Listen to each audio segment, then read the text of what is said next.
आदाब, नमस्कार। आप देख रहे हैं एफजी वॉइस। मैं हूं साहिल। मैं आया हूं कुशीनगर में। कुशीनगर में जब आया हूं तो एक ऐसा चेहरा जो हमेशा मुखर होकर बोलता है, बेबाक बोलता है, हर मुद्दे पे खुल के बात करता है। हम बात कर रहे हैं संतोष सिंह जी की, जो 2012 में विधानसभा लड़े और पीस पार्टी के टिकट पे इन्होंने तकरीबन 14,500 वोट पाया। उसके बाद बीजेपी ज्वाइन किए, एक कार्यकर्ता के तौर पे तमाम पदों को सुशोभित किया। आज संतोष भैया एक बड़ी जिम्मेदारी निभा रहे हैं। हम इनसे बात करेंगे, देखेंगे क्या तैयार किया गया है चुनाव की रूपरेखा और कैसे फतह करेगी बीजेपी यूपी को, जबकि 4 साल हुए हैं सरकार के। उस पर बात करेंगे, मंथन करेंगे और सरकार ने क्या काम किए उस पर बात करेंगे। विरोधियों का कुछ एलिगेशन है उस पर बात करेंगे, आने वाले एजेंडे पे बात करेंगे। सर कैसे हैं? बहुत बढ़िया है। सबसे पहले तो आपके एफजी वॉइस इंडिया चैनल के दर्शकों को मैं प्रणाम नमस्कार करता हूँ। धन्यवाद। आपको धन्यवाद देता हूँ कि आप हमारे ऑफिस में आए हैं और हमसे सरकार की 4.5 साल की योजनाओं के बारे में, उनके कार्यशैली के बारे में प्रश्न करना है। निश्चित तौर पे आपको जवाब मिलेगा। सर सबसे पहले ये सवाल है कि 4 साल हो गए योगी सरकार में, प्रचंड बहुमत के साथ सरकार बनी थी आपकी। आप लोगों ने टाइम फिक्स कर दिया समाजवादी को, उनको हराए, सरकार में आए। सर वादा किए थे, पहला सवाल तो यहीं से उठा लेता हूं, सत्ता पक्ष है सर, सवाल तो बनता है कि आप बोलते थे कि हम आएंगे तो सड़कें गड्ढा मुक्त हो जाएंगी। सर सड़कें गड्ढा मुक्त हुई, कुछ नहीं भी हुई। सवाल ये नहीं है सर, कितना % आपने गड्ढा मुक्त कर दिया उस पर ज़रा बताएं। देखिए, 2 चीज़ मैं बड़ा स्पष्ट कहता हूँ और मैं हमेशा बोलता हूँ इस चीज़ को कि सड़क नाम की चीज़ जो गांव गरीब किसान नौजवान जो हमारे देश में जानना शुरू किए, वह देन हमारे देश के यशस्वी पूर्व प्रधानमंत्री स्वर्गीय अटल बिहारी वाजपेयी की देन थी। जब पूरी दुनिया को सड़कों को हाईवे से जोड़ने का काम, गांव के लोगों को गांव के एक छोटी सड़क को भी मेन सड़क से जोड़ने का काम, तो सड़कों का काम करने का हमारा इतिहास पुराना रहा है। रही बात सरकार हमारी जब आई थी उत्तर प्रदेश में, माननीय योगी जी मुख्यमंत्री बने, हमने एक संकल्प भी लिया था कि जितनी सड़कें हैं उसको हम गड्ढा मुक्त करेंगे, सड़कों के गड्ढे को भरने का काम करेंगे और हमने लगभग काम किया। कुछ सड़कें ऐसे रह गई या कुछ सड़कें उस समय बनी थी, बीच में बारिश की वजह से टूट गई। फिर से हमारे डिप्टी सीएम उप मुख्यमंत्री माननीय केशव जी ने एक जारी किया है, शासनादेश जारी किया है कि हम 15 सितंबर से लेकर के और 15 नवंबर तक हमने यह संकल्प लिया है कि उत्तर प्रदेश की जो भी गड्ढा, छोटी मोटी सड़कें जहां गड्ढा हुआ है उसको भर करके हम बंद करने का काम करेंगे। सर सरकार के 4 साल पूरे हो गए हैं, 2022 में इलेक्शन होने वाले हैं। ऐसे में तमाम पार्टियां हैं सर, विरोधी पार्टियां हैं, वो आपके मुद्दे पे उठेंगी, आपने क्या काम किया उस पर सवाल उठाएंगी। सवाल उठाना वाजिब है सर, सत्ता में बैठे हुए हैं आप। सर 4 साल सरकार ने जो काम किया है वो एक अलग मुद्दा है। हम बात करेंगे कुशीनगर की, कसिया कुशीनगर विधानसभा की बात करेंगे। सर कसिया कुशीनगर विधानसभा में जो GDP का ग्रोथ रेट था सर, वो कितना पहुँचाया आपने, डाउन किया, अप किया, इस पर ज़रा हमारे युवाओं को बताओ। देखिए, मैं एक बात बताऊँ, जीडीपी के आकलन हम किसी डिस्ट्रिक्ट या प्रदेश या से नहीं कर सकते हैं। ओवरऑल हमारी देश की इकोनॉमी पे डिपेंड करता है कि हमने क्या पाया और क्या खोया। रही बात कुशीनगर की बात, कुशीनगर में बहुत सारे आय के स्रोत बढ़े हैं। देखिए, काफ़ी लंबे समय से हमारे एक बहुत बड़ा बुद्धा सर्किट, भगवान बुद्ध की नगरी है ये, और यहाँ लगभग 1 लाख पर्यटक बाहर से आते हैं। और वो तब आते थे जब कनेक्टिविटी नहीं थी, चाहे वो बस की कनेक्टिविटी या ट्रेन की कनेक्टिविटी जब नहीं थी तब लोग आते थे। इसके पहले की पूर्व की सरकारों ने, सपा की भी सरकार आई, कांग्रेस की भी सरकार रही, बसपा की भी सरकार रही, तमाम पार्टियों की सरकार रही, बीजेपी भी बीच में सत्ता में आई थी।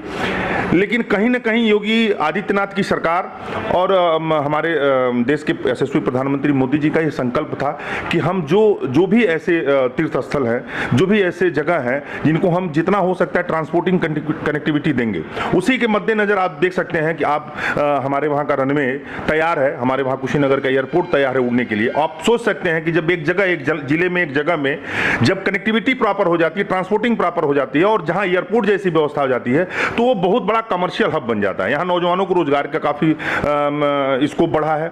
यहाँ पर्यटन जब आएंगे तो यहाँ के होटल हो गए, कारोबारी हो गए, सबको काम मिलेगा। हमारे नौजवान भाइयों के लिए अच्छा खासा रोजगार उत्पन्न होगा। तो बहुत सारी चीजें हैं, जब इंफ्रास्ट्रक्चर डेवलप होता है तो उसके माध्यम से बहुत सारी चीज, बहुत आय के स्रोत, GDP, जो भी आप हमसे सवाल कर रहे हैं उसमें बहुत तेजी से उछाल आएगा। उसके तरफ हमने एक कदम इस पिछले 4.5 साल में बढ़ाने का काम किया है। सर आपका कहना है कि तमाम ऐसे काम किए जो युवाओं को फायदा पहुंचाएगा, यहाँ की जनता को फायदा पहुंचाएगा। सर मिशन 2022 जो है 2022 के चुनाव में आप जनता के बीच कौन सा मुद्दा लेके उतरेंगे? विरोधी बोलते हैं काम नहीं हुआ, आप सर काम गिनाते हैं, आखिर जनता को कैसे सेटिस्फाई करेंगे कि वो आपको वोट करे? देखिए, पक्ष और विपक्ष होता है, पार्टियां होती हैं, सबकी अपनी अपनी आइडियोलॉजी, विचारधारा अपनी अपनी होती है। और हमने 4.5 साल में जो काम किया है योगी आदित्यनाथ जी के नेतृत्व में, मोदी जी के नेतृत्व में, मुझे लगता है कि झूठ बोलने की कोई ज़रूरत नहीं है। हमने काम किया है तो किया है, चाहे हमने एम्स की बात की हो, चाहे हमने फर्टिलाइजर की बात की हो, कुशीनगर के एयरपोर्ट देने की बात की हो, चाहे कस्या में आधुनिक बस अड्डे की बात की हो, तमाम ऐसी चीज़ें हैं। हमने काम किया है तो काम किया है, उसमें कहीं से किसी को संदेह नहीं होता। दूसरी चीज़ मैं बहुत महत्वपूर्ण बात कहूँगा कि 4.5 साल में आपको भी मालूम है, पूरी दुनिया जानती है कि कितनी बड़ी वैश्विक महामारी का सामना पूरी दुनिया ने किया है।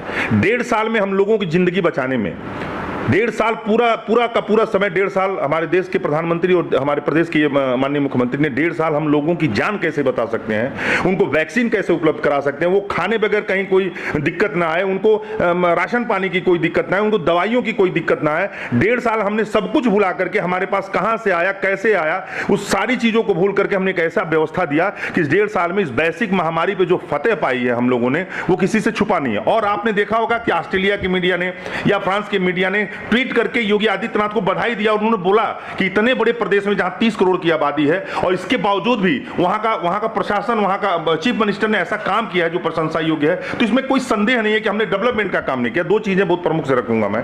इन सारी चीजों के बावजूद ना देश के प्रधानमंत्री ने गरीब, शोषित, वंचित लोगों को यह एहसास दिलाया कि हाँ, आप कहीं आपको राशन नहीं मिलेगा। हमने 2 साल से फ्री में राशन बांटने का काम किया। हमारी सरकार ने देखा कि हमारे छोटे व्यवसायी जो पैसे जिनके पास केसीसी का हो, चाहे कोई अदर लोन लिया हो, उन्होंने कहा कि 6 महीने तक कोई भी बैंकर्स किसी को परेशान नहीं करेगा।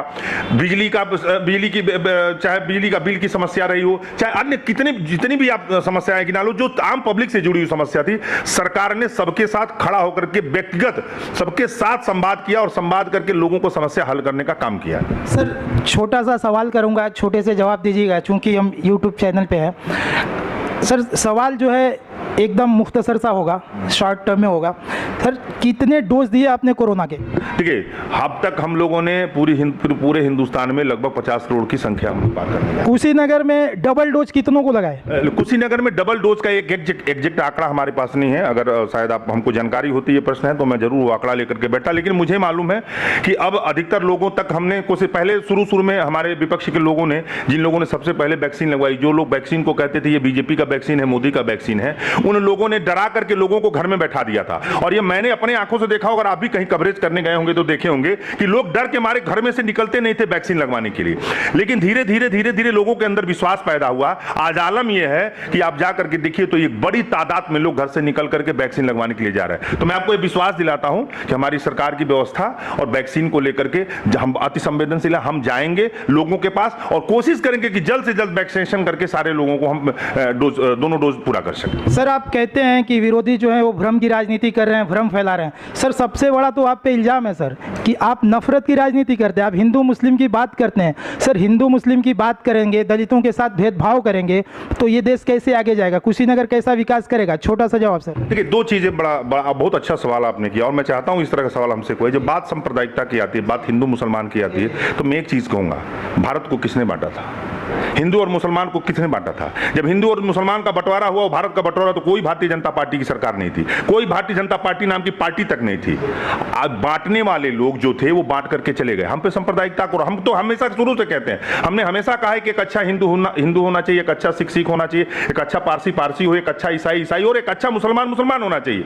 हमने किसी का तुष्टीकरण नहीं किया, हमने सारे समाज को लेकर के चला। और भारतीय जनता पार्टी के ऊपर एलिगेशन लगाने वाले कि दलितों के साथ हम भेदभाव करते हैं, आपको याद होना चाहिए कि पंडित अटल बिहारी वाजपेयी की सरकार बनी तो बिना सोचे समझे देश के सर्वोच्च पद पर डॉक्टर अब्दुल कलाम को राष्ट्रपति बना करके उनके कुर्सी पर बैठाने का काम किया। लोगों ने कहा कि हमसे दलितों के हम भेदभाव करते हैं।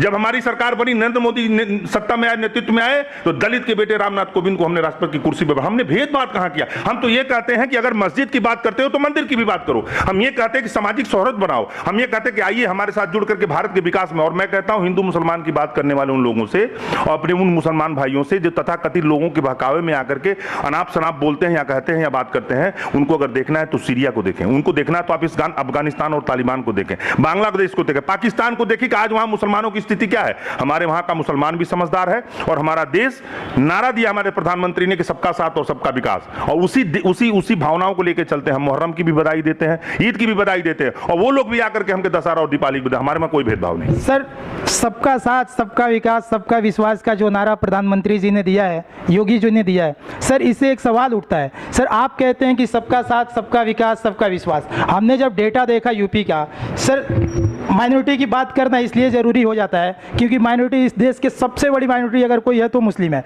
सर बात यूपी की करते हैं, यूपी में 3% बच्चे जो है वो इंटरमीडिएट पास करते हैं सर, मुस्लिम बच्चे 2% जो है वो ग्रेजुएशन कर पाते हैं, और 27% सर अंडर ट्रायल जेलों में है। उनके साथ आप कब इंसाफ करेंगे, कब उनके विकास और उनका विश्वास जीतेंगे आप? मैं यही तो आपको बताना चाहता हूं, और मैं कहता हूं बहुत बहुत धन्यवाद आपको ये प्रश्न पूछने के लिए। आपको मैं कहता हूं कि आप मीडिया के लोगों से, आपके चैनल के माध्यम से अपील करता हूं कि आप जाइए मदरसों में, वहां के लोगों को बताइए कि उर्दू और अरबी ही केवल भाषा नहीं है, उनको विज्ञान पढ़ाइए, उनको मैथ पढ़ाइए, उनको हिंदी पढ़ाइए और सारे सब्जेक्ट को पढ़ाइए, तब डेवलपमेंट हो। और मैं मुस्लिम भाई जो लीडर है, चाहे ओवैसी जी हुए, चाहे और तमाम मुस्लिम नेता जो अपने आप को तथाकथित मुसलमान भाइयों का हमदर्द बताते हैं, मैं उनसे कहना चाहता हूं, आप मुसलमानों के शिक्षा की बात करो, आप उनके एजुकेशन की बात करो, आप उनको आधुनिक शिक्षा की बात करो, आप उनकी आधुनिक खेती की बात करो, उनका स्कोप उनको कैसे डेवलप, उस पर बात करो। हमारी सरकार ने यह लागू किया है, हम लेकर के कानून आए हैं, हम चाहते हैं कि मदरसों में भी विज्ञान पढ़ाया जाए, मैथ पढ़ाया जाए, बायोलॉजी पढ़ाया जाए, तमाम वो शिक्षा जो आधुनिक शिक्षा है, वो कंप्यूटर की शिक्षा वो दिया जाए। मदरसों में केवल अरबी और पढ़ा करके, उर्दू पढ़ा करके मुसलमान भाइयों का हमारे विकास नहीं हो सकता है। सर आप ओवैसी का नाम लिए, बड़ा दिलचस्प नाम है सर। ये ओवैसी जो नाम है आज पूरे हिंदुस्तान में बड़ा जोर शोर से लिया जाता है। सर आपने बात किया है तो कहना बड़ा ज़रूरी है कि बोलते हैं कि ओवैसी तो आपके आदमी है, आपके बी टीम है, आपको फ़ायदा पहुंचाते हैं जहां जाते हैं, तो आप क्या कहेंगे, आपके बी टीम है या उनके आप बी टीम है? जिस लोग मैं तो बड़ा आश्चर्य होता है और बड़ा हंसी आता है इस बात को कि ओवैसी साहब हमारी बी टीम है और ओवैसी साहब हैं तो भारतीय जनता पार्टी। मैं भाई, समझदार लोग हैं इस दुनिया में, अगर किसी एक व्यक्ति विशेष और मत मजहब की जब बात करेंगे तो चाहे मैं हूं चाहे कोई भी हो, शासन सत्ता में किसी एक जाति और धर्म के नाम पे आप सरकार नहीं बना सकते हैं। और मैं दूसरी बात यह कहूंगा, ओवैसी साहब के बारे में जिन लोगों ने यह अफवाह फैला रखा है कि वो भारतीय जनता पार्टी की बी टीम है, तो आप पहले विचारधारा देखो। हमने कभी भी यह कहीं गलती से भी केवल एक जाति और समुदाय का नारा नहीं लगाया। ओवैसी साहब का काम है, ओवैसी साहब एक पढ़े लिखे व्यक्ति हैं।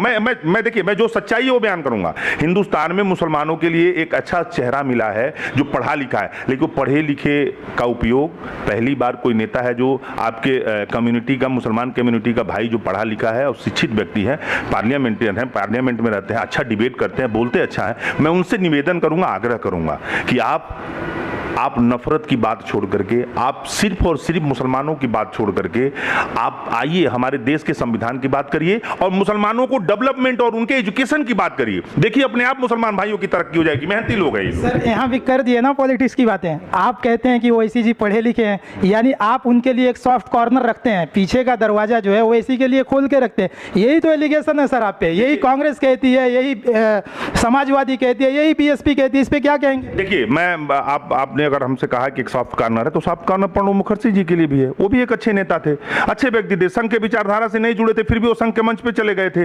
तो जो नेता अच्छा हो, पढ़ा लिखा हो और समाज में कुछ कार्य करने की क्षमता हो, तो उसका केवल निंदा नहीं करना चाहिए, उसके अंदर अगर कोई खूबियां तो बोलना चाहिए। ओवैसी साहब को मैंने इसलिए ये बात कहा है कि वाकई में पहली बार हिंदुस्तान में कोई मुस्लिम नेता आया है जो पढ़ा लिखा है और अपने कम्युनिटी की बात करता है, लेकिन उस कम्युनिटी की बात करने से केवल डेवलपमेंट मुसलमान भाइयों का नहीं होगा। उनको फोकस करना चाहिए, उनको यह सोचना चाहिए कि आधुनिक शिक्षा हम कैसे मिल पाए। आज जो कुरीतियां फैलाते हैं, 3 तलाक को ले लीजिए, 3 तलाक की बात पे, 3 तलाक किसके लिए बना है भाई? आपके मुस्लिम महिलाओं के लिए बना है, उनकी सुरक्षा के लिए बना है। सारी मुस्लिम महिलाओं ने इसका स्वागत किया है। कुछ लोग, चंद लोग हैं जो अपने स्वार्थ के लिए राजनीति को इधर उधर करने के लिए भड़का करके बोलते हैं, तो वो चीजें हैं। बाकी साफ करना मेरा किसी की नहीं, मैं हर उस आदमी की इज्जत करता हूं और करना भी चाहिए जो व्यक्ति समाज में रह के कुछ कर सकता हूं। मतलब वो वैसे ही आपकी बी टीम नहीं?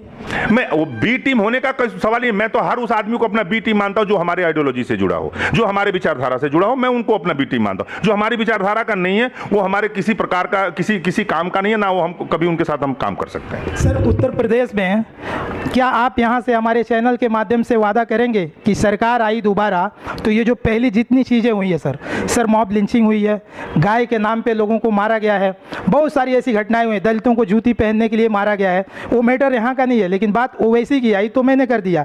तो संविधान से देश चलेगा सर। संविधान कहता है डिग्निटी, फ्रेटर्निटी, इक्वालिटी।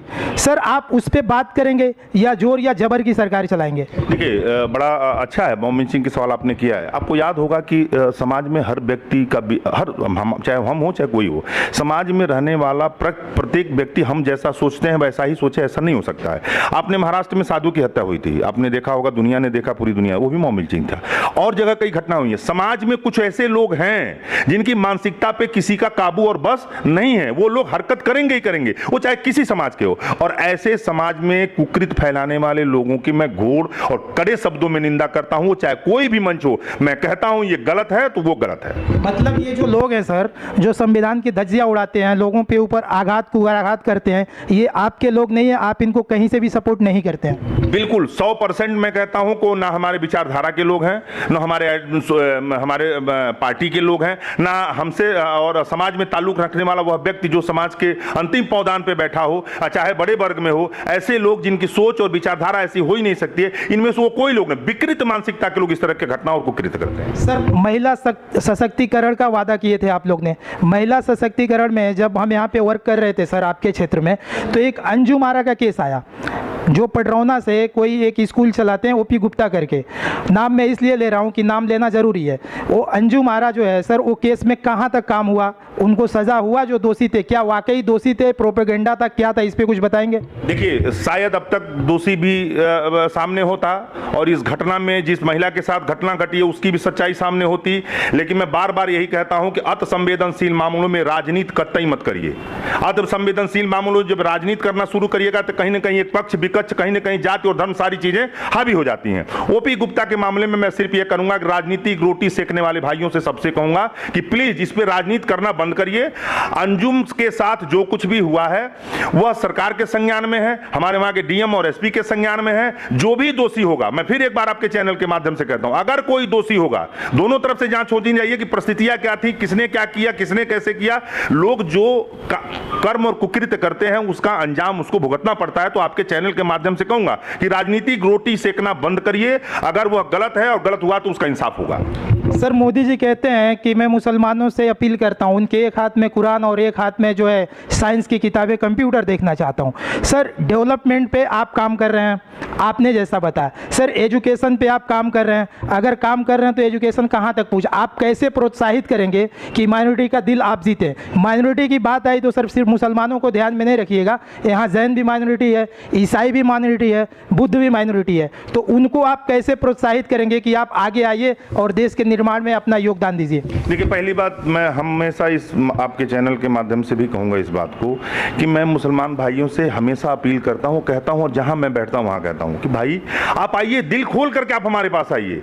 हमने काम किया है तो सबके लिए किया। हमने 130 करोड़ देशवासियों के लिए काम किया, भारत सरकार ने, नरेंद्र मोदी ने भेदभाव नहीं रखा। अगर कर्ज माफ हुआ उत्तर प्रदेश में तो किसी का जात और धर्म पूछ करके माफ नहीं हुआ कि राम का कर्जा माफ हो रहा है कि रहीम का कर्जा माफ हो रहा है। गैस सिलेंडर मिला तो किसी का जात और धर्म नहीं पूछा गया। आवास मिला, 45 लाख आवास उत्तर प्रदेश की सरकार ने बनवाया है, तो किसी का जात और धर्म नहीं पूछा। और मैं आपको यकीन दिलाता हूं, आप चले जाइए मल्लूडी गांव में, आप चले जाइए मदनपुर में, चले जाइए, सबसे ज्यादा यहां पे मैं नगर पालिका की बात करूं तो मुस्लिम महिलाओं को, मुस्लिम परिवार के लोगों को आवास मिला है। मोदी जी ने कभी भी हिंदू और मुसलमान की बात नहीं किया है। मैं हमेशा से बात आपको स्पष्ट कर देता हूं कि हर आदमी को अपने धर्म का सम्मान करना चाहिए और उसके साये में रह करके अपने धर्म को मान करके, अपने धर्म की विचारधारा पे चल करके अपना काम करना चाहिए, ना कि दूसरे के धर्म का मजाक उड़ाना चाहिए। ये पता नहीं कौन से लोग हैं जो ये कहते हैं कि नरेंद्र मोदी में मुसलमान भाइयों का विश्वास नहीं है। कैसे कहते हैं भाई, हमारे पास शहनवाज हुसैन जैसा नेता है, हमारे पास मुख्तार अब्बास नकवी जैसे नेता है, हम राष्ट्रपति बनाते हैं अब्दुल कलाम साहब को, हमारे पास अल्पसंख्यक मोर्चा की इतनी बड़ी फौज है, इतनी बड़ी टीम है, और हमारे पास कौन ऐसा व्यक्ति जो नहीं, वो लोग हैं जो हमारे मुस्लिम भाइयों को भड़का करके, उनको रास्ता अलग करके, उनको शिक्षा की बात न करके गुमराह करने की, ऐसे ही लोग जाकर के समाज में नफरत फैलाने का काम कर रहे हैं। सर, बात सबके विकास की हो रही है। कुशीनगर सीट पे कितने मुस्लिमों को आपकी पार्टी टिकट दे रही है? देखिए, हम अगर कुशीनगर में कोई मुसलमान भाई अगर हम भारतीय जनता पार्टी से जुड़ करके काम करता है और काम करके समाज में अपना एक जगह बनाता है, देखिए हमारी पार्टी हर उस व्यक्ति को टिकट देती है जो संगठन में रह करके काम करता है। हमारी पार्टी के पास एक सर्वे की टीम होती है। हमारी अध्यक्षीय पार्टी है, 365 दिन काम करने वाले हम लोग हैं। हमारी पार्टी में जहां कोई व्यक्ति, चाहे वो किसी जाति और धर्म का हो, अगर वह कैंडिडेट समाज में रह करके काम किया है, पार्टी में रह करके काम किया, संगठन में रह करके काम किया है, और हमारी सिस्टम में, सर्वे के सिस्टम में फिट बैठा, लोग उसको चाहते हैं कि वो बने, तो निश्चित तौर पर हम उसको टिकट देने का काम करेंगे। सर, सारा विपक्ष एक हो, उनको कैसे रोकेंगे सर? क्या जनता के बीच में क्या लेके जाएंगे कि अखिलेश को रोकें? उनको रोकने के लिए उनके चाचा जी काफ़ी हैं, उनको रोकने के लिए उनके भाई जी काफ़ी हैं, उनको रोकने के लिए उनके पिताजी काफ़ी हैं। और धन्यवाद दूंगा आदरणीय मुलायम, वो सच्चे लोहिया के मार्ग पर चलने वाले मुलायम सिंह यादव जी को मैं धन्यवाद दूंगा कि उन्होंने आदरणीय मोदी जी को आशीर्वाद दे दिया है, आदरणीय योगी जी को खुद वो आशीर्वाद दे दिए हैं। तो पहले वो अपने चाचा जी से निपटें, और चाचा जी के बाद बाकी जो परिवार में चल रहा है मैटर, उससे निपट लें। अखिलेश जी उसके बाद, मैं तो उनको कहता हूँ, अब अखिलेश जी की क्या बात करूंगा, अखिलेश जी और समाजवादी की तो मैं बात ही नहीं करूंगा, मैं शिवपाल जी की बात करूंगा। शिवपाल जी पढ़े लिखे आदमी वो भी हैं, और सबसे ज्यादा लोहिया को, जयप्रकाश नारायण को और आंदोलन के मुलायम सिंह को देखने वाले कौन है? शिवपाल जी हैं। तो हम अखिलेश को क्या जानते हैं? अखिलेश जी एक्सपोर्ट से आए और सीधे हवाई जहाज से लैंड कर गए।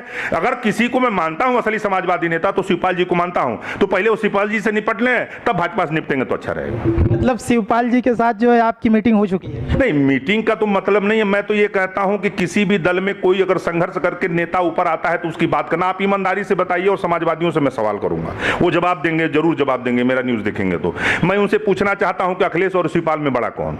अखिलेश और शिवपाल में किसके पास अनुभव है? अखिलेश और शिवपाल से ज्यादा आंदोलन में किसने हिस्सा लिया है? जेल गए शिवपाल, जेल गए मुलायम, आंदोलन किया शिवपाल ने, पार्टी को खड़ा करने में सबसे बड़ी अहम भूमिका निभाई शिवपाल में। तो भाई कैसे अखिलेश को हम मान लें कि वो अपनी पार्टी चला नहीं पाए, परिवार समाज संभाल नहीं पाए, और वो लोग परिवारवादी राजनीति करते हैं, विस्तारवाद की राजनीति नहीं करते। सर, वो लोग बोलते हैं कि ये परिवार का मामला है, हम आपस में मिल बांट के इसको दुरुस्त कर लेंगे। विपक्षी जो है एलिगेशन लगाएंगे, कुछ मतलब नहीं है। सर, 2022 में कुशीनगर की जनता क्या आपको फिर से जिताने जा रही है?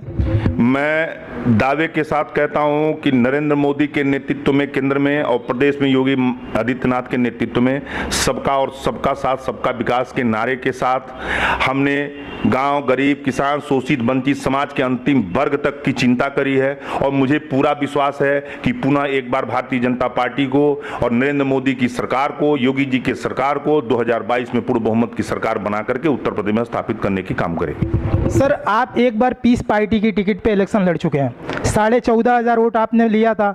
दोबारा जब आपने भाजपा को ज्वाइन किया तो आपने टिकट की दावेदारी पेश की, आला कमान से टिकट नहीं मिला। 2022 में आप फिर टिकट की दावेदारी पेश करेंगे? अगर पेश करेंगे और ऐसे में पार्टी आपको टिकट देती है तो संतोष सिंह जो है, पहला उनका जो प्राथमिकता है कुशीनगर के लोगों को लेके, जैसे आपने कहा कि कोई धर्म नहीं, कोई जात नहीं, कुछ नहीं, हम सबको साथ लेके चलेंगे, तो अगर उनको टिकट मिलती है और यहाँ की जनता उनको जिता के विधानसभा भेजती है तो कुशीनगर के लोगों के लिए पहला काम क्या करेंगे? देखिए, अच्छा सवाल है आपका। पहली चीज़ तो मैं ये क्लियर कर दूं कि 2013 में मैंने पार्टी, 10 साल हो गया पार्टी में काम करते हुए। 17 में चुनाव हुआ था, 17 में मैंने टिकट मांगा था, पार्टी ने नहीं दिया। मैं एक कार्यकर्ता के तौर पर उनकी विचारधाराओं से जुड़ करके मैं काम करता हूं, और काम करता हूं तो ये कोई जरूरी नहीं कि पार्टी हमको टिकट दे दे। हो सकता है हमसे भी योग्य भी और हमसे पुराने लोग भी पड़े हों, जिनको इनके अंदर हमसे ज़्यादा क्षमता हो कार्य करने की, तो उनको टिकट देगी। आगे भी 2022 में भी पार्टी टिकट देगी, चुनाव लड़ूंगा, अपने विचारों को लेकर के जाऊँगा, अपनी बातों को लेकर के जाऊँगा, सरकार की योजनाओं को लेकर जाऊँगा। और मैं, अगर मुझे मौका मिलता है और मैं अगर चुनाव जीतता हूं, विधानसभा में जाता हूं, तो मेरी प्राथमिकता यह रहेगी कि मैं खुद कुशीनगर के नौजवानों को आत्मनिर्भर बनाऊं, और मैं काम भी कर रहा हूं। आपने कुछ दिन पहले देखा होगा रोजगार मेला का मैंने आयोजन किया था। हमारे एक बड़े भैया संजय राय सिरपुरिया जी, उनका यूथ रूरल फाउंडेशन का एक काम चलता है, उससे हमने अपने आप को जोड़ा हुआ है। गुरु कृपा के नाम से हमारी एक अपनी संस्था है और बहुत जल्द हम लगभग 450-500 लोगों को काम देने भी जा रहे हैं। नवंबर तक हम प्रक्रिया पूरी करेंगे और अगर सरकार में मौका मिल जाता है, अगर मैं विधानसभा में पहुंचता हूं, तो निश्चित तौर पे मेरा यह लक्ष्य है कि मैं कुशीनगर के नौजवानों को आत्मनिर्भर बनाऊं, किसानों को आधुनिक खेती कैसे हो, उनके लिए क्या मैं कर सकता हूं वो व्यवस्था करूं, कि ताकि हमारे कुशीनगर जनपद के नौजवान और किसान किसी भी प्रकार से भूखमरी, गरीबी का शिकार न हो। जो नया चीज उनके लिए कर सकता हूं वो मैं करने का प्रयास करूंगा। सर चुनाव सर पे है, ऐसे में अगर आपको टिकट मिलता है तो आपने बताया कि हम ये काम जनता के लिए करेंगे। अगर टिकट नहीं मिला, क्योंकि ऑलरेडी सर आप एक पार्टी छोड़ चुके हैं, यहाँ पे आपका काम बड़ा अच्छा है, इस क्षेत्र में आप किसी के नाम के पहचान के मोहताज नहीं है सर, आपकी एक शख्सियत है जो सबको ही जानता है। अगर ऐसे में दावेदारी आप पेश करते हैं और टिकट आपको ना मिलती है तो फिर क्या करेंगे सर? क्या आप पार्टी चेंज करेंगे? आपका अगला कदम क्या होगा या ऐसे बने रहेंगे? देखिए, मैं हमेशा से ये बात कहता हूं कि मैंने जब पीस पार्टी से भी चुनाव लड़ा था तो उनकी एक विचारधारा थी, उनका भी ये नारा था कि एकता का राज चलेगा, हिंदू मुस्लिम साथ चलेगा। हमारे प्रधानमंत्री का भी वही नारा है कि सबका साथ और सबका विकास। मैं बड़ा स्पष्ट कहूँगा कि आज मैं एक दुनिया की सबसे बड़ी पार्टी का सदस्य हूँ और पार्टी अगर मुझ पर विश्वास करके टिकट देगी तो पार्टी के टिकट पे चुनाव लड़ूंगा। पार्टी अगर हमको टिकट नहीं देगी तो पूरी ईमानदारी से पार्टी में रह करके पार्टी का सेवा करूंगा और पार्टी के साथ रह करके संगठन में काम करूंगा और जिसको भी पार्टी टिकट देगी उसके लिए मेहनत करके उसको चुनाव जिताऊंगा। क्यों? क्योंकि मैं रोज रोज अपनी विचारधारा चेंज नहीं कर सकता, ना रोज रोज अपनी टोपी चेंज कर सकता हूं। सर आप एक जिम्मेदार कार्यकर्ता हैं, अपनी जिम्मेदारी निभाते आए हैं। पार्टी का जो आपको गाइडलाइन जारी किया जाएगा आप उस पर काम करेंगे। सर ऐसे में जब बीजेपी दावा पेश कर रही है कि हम फिर एक बार प्रचंड बहुमत से जीत के आ रहे हैं, ठीक है सर, आपको क्या लगता है आप प्रचंड बहुमत से जीत के आ रहे हैं, जोड़ तोड़ का बनेगा, या फिर अगर किसी को स्पष्ट बहुमत नहीं मिलता है तो बीजेपी का अगला स्टैंड क्या रहेगा, किसके साथ जाएगी, इस पे बताएं। मुझे पूरा विश्वास है ये नौबत नहीं आएगी, हम पूर्ण बहुमत से सरकार बनाएंगे, इसमें कहीं किसी को इफ बट नहीं होना चाहिए। अगर जनता के मन में कहीं से कोई भेदभाव या कोई शंका है या इस तरह के कोई परिणाम आते हैं तो हम लोग शुरू से ही, जब पंडित अटल बिहारी वाजपेयी हमारे एक वोट से सरकार गिरी थी, आप लोगों को याद होगा, तब भी उन्होंने कहा था कि जोड़ तोड़ की राजनीति भारतीय जनता पार्टी खरीद फरोख्त की राजनीति नहीं करती है और ऐसी राजनीति करने से बढ़िया है कि हम लोग विपक्ष में बैठ करके अपना काम करेंगे। लेकिन मैं आपके चैनल के माध्यम से कहता हूं, आज की तारीख और डेट तय कर लीजिएगा कि माननीय योगी आदित्यनाथ के नेतृत्व में, प्रधानमंत्री नरेंद्र मोदी के नेतृत्व में हमारी पूर्ण बहुमत की सरकार 2022 में आने जा रही है। सर एलिगेशन तो यहाँ तक है, सूत्रों के माध्यम से कुछ सवालात भी हैं, मैं पूछूंगा, छोटा सा जवाब दीजिएगा, छोटा सा सवाल रहेगा। सर इतना काम हुआ है, वादा था गंगा की सफाई होगी, सर गंगा में लाश देखी गई, कोरोना काल के दौरान पेंडेमिक में गंगा में लाशें देखी गई, वो तैरती लाशों के ऊपर आप क्या कहेंगे, कितना काम हुआ? अगर गंगा साफ हुई तो कहाँ तक हुई, बताएंगे आप? देखिए, बड़ा ही संवेदनशील सवाल और मामला है। ये बात सच है कि कहीं कुछ जगहों पे लाश देखी गई और उसका कहीं ना कहीं कुछ कारण था, कुछ लोग जलाना पसंद नहीं किए और हमारे पहले की परंपराओं में होता चला आया, इस तरह की घटनाएं होती चली आई हैं। कुछ लोगों ने जलाना नहीं समझा और जब कोई महामारी आती है देश में, कोई भी वैश्विक महामारी आती है या कोई आपदा आता है, तो कहीं ना कहीं कुछ ऐसी चीज़ें होती हैं जिस पे हम क्रिया प्रतिक्रिया न दे करके उसके बारे में सोचना चाहिए। और सोचना इसलिए चाहिए कि जो वैश्विक महामारी आई थी 150 करोड़ आबादी वाले इस भारतवर्ष में, मुझे लगता है कि ये बहुत छोटा सवाल है। गंगा को लेकर के, लाशों को लेकर के बड़ा छोटा सवाल है। छोटा सवाल इसलिए कहूँगा कि मैं आपको, हमारे देश में अलग अलग कल्चर, अलग अलग संस्कृति है। कुछ लोग जलाना पसंद करते हैं, कुछ लोग बहाना पसंद करते हैं, कुछ लोग दफनाना पसंद करते हैं। उसी का एक भाग्य है। हो सकता है दुर्भाग्य बस किसी के परिवार का कोई न रहा हो या चाहे कोई ऐसी घटना घट गई हो, कुछ इस तरह की चीजें सामने आई हो, तो मैं उसकी बात नहीं करूंगा। लेकिन सच्चाई यही है कि कहीं से भी इस तरह की कोई बात नहीं, और हमने संकल्प लिया तो हमने काम भी किया है। ऐसा नहीं हमने काम नहीं किया, गंगा की सफाई किया और चीजों पे काम नहीं किया। हमने उस हर चीज को सच किया है जो हमारे लिए, हमारे प्रदेश के लिए, देश के लिए। सर क्षेत्र में बड़ा हमने भी वो मोड़ किया है सर लोग दिल्ली और मुंबई, पंजाब से पैदल चल के आए हैं। खैर ये राजनीतिक विषय नहीं है, लेकिन सर सवाल तो बनता है ना, आप उन लोगों को कैसे कन्विंस करेंगे, कैसे समझाएंगे कि आप पैदल चल के आए, ये देश हित में था और उसके बाद भी आप हमको वोट करें? बड़ा नाराजगी है सर, क्या कहेंगे? देखिए, मैं बड़ा स्पष्ट शब्दों में इस बात का जवाब दूंगा कि लोगों ने कहा कि सही बात है, मैंने भी देखा और लोगों को पानी पिलाया, लोगों को मैंने रास्ता बताया, सवारियाँ दी हैं, भेजा भी है, मैंने काम किया, ढिढोरा नहीं भेजा। मैं एक बड़ा सवाल करूँगा लोगों से कहूँगा, बताऊँगा कि दिल्ली से चल के आगे, दिल्ली में हमारी सरकार नहीं थी, हम इस पर राजनीति नहीं करना चाहते। मैं शुरू से बोलता हूँ कि अति संवेदनशील मामला है और इस वैश्विक महामारी में कोई राजनीति ना हो तो अच्छा लगेगा। लेकिन क्या यह सवाल आप हमसे पूछने की बजाय आप अरविंद केजरीवाल जी से पूछें? क्या यह सवाल उद्धव ठाकरे जी से पूछेंगे ना सर, अरविंद केजरीवाल से पूछेंगे। अगर वहाँ पे हम कवरेज करेंगे, हमारे संवाददाता करेंगे, उनसे भी पूछेंगे सर, ये हमारा राइट है, कौन उनको छोड़ेगा। उद्धव ठाकरे से पूछेंगे, हम कर्नाटका में पूछेंगे, येदियुरप्पा से पूछेंगे, हम जाके तेलंगाना में पूछेंगे, अगर हैदराबाद की सीट हुई तो असदुद्दीन ओवैसी से भी पूछेंगे। हम कहाँ छोड़े सर, बस बात यहाँ की हो रही है, यूपी की हो रही है। स्पेशली मैंने कुशीनगर पूर्वांचल की बात की है सर। उन लोगों को कैसे कन्विंस करेंगे कि आप हमको वोट दीजिए, ये देश हित में था या नहीं था। मैंने पहले कहा कि सर ये संवेदनशील मामला, आज भी कहते राजनीति नहीं होना चाहिए। एक छोटा सा जवाब कि लोगों को कैसे बनाएंगे, लोग पढ़े लिखे नहीं है सर। देखिए, जो लोग आए, सरकार उनके लिए बसों की इंतजाम की, गाड़ियों की इंतजाम की, ट्रेन की इंतजाम की, उनके लिए शिविर बनवाया, उनको रखने का काम किया, फिर उनको चेकअप कराना, उनकी दवा की उपलब्धता कैसी वो कराना, उनको भत्ता देना, उनके घर राशन पहुंचवाना, उनके घर 1-1 हज़ार रुपए जो बाहर से कमा, आपको सब मालूम होगा सरकार ने उन लोगों के लिए क्या किया कि भाई कमा करके चले, रोज कमाने खाने वाले लोग थे, उनके लिए क्या हम व्यवस्था कर सकते हैं। सरकार ने अगर हमारे बाहर के भाई जो डेली कमाने खाने वाले थे, जो रोजगार करने वाले लोग थे, जो लेबर लोग थे, जो बाहर पैदल चल के आए, जैसे तो सरकार ने पूरी व्यवस्था करने का प्रयास किया और मुझे लगता है कि कहीं ना कहीं सफलता भी हाथ लगी सरकार को और सरकार ने लोगों को संतुष्ट करने का काम किया। मैं कहता हूं कि कुछ लोग ऐसे हैं जिनकी नाराजगी व्यक्तिगत हो सकती है, लेकिन ओवरऑल जब आंकड़ा पे जाएंगे, ओवरऑल अगर आप सिचुएशन देखेंगे तो आपको भी ये ज्ञान होगा कि भारत सरकार ने या उत्तर प्रदेश के माननीय मुख्यमंत्री जी ने या पूर्वांचल के रहने वाले लोगों ने दिल खोल करके लोगों की मदद की। सरकार ने भी उनकी पूरी मदद की, उनकी पूरी रहने खाने खाने की सबकी व्यवस्था किया सरकार ने, जिसमें कहीं से कोई भेदभाव नहीं लगना चाहिए मुझे लगता है। सर शहरों के नाम बदलने की क्या जरूरत है? क्या पुराने नाम ठीक नहीं थे? क्या एलर्जी था आपको?